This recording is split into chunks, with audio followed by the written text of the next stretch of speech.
client, actually both clients, they are from Bangladesh only, they applied, and then here I'm here with Mr. Kabir. He has received his brother's work permit who are in Bangladesh. So sir, please आप accept करिए आपका work permit and then kindly share करिए आपका experience कैसा रहा हमारा साथ। बहुत अच्छा है। मैं फर्स्ट महीना का पहले मैं जमा दिया मैं दुबई के लिए, हंगरी के लिए। तो जो आदमी हंगरी के लिए अप्लाई करेगा तो दिशान भाई के पास आ जाओ, वो बहुत हेल्प करेगा, मुश्किल नहीं है, जो कुछ प्रॉब्लम नहीं है। मेरा दुबई के लिए मैं 2 वीसा अप्लाई किया था तो अल्हम्दुलिल्लाह बहुत अच्छा हो गया, आ गया। ओके, और जो बांग्ला में भी कुछ शेयर करना चाहेंगे आप?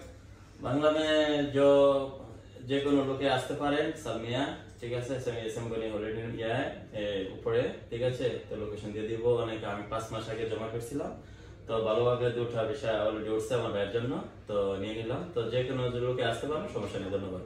Thank you sir, thank you very much. Okay, thank you.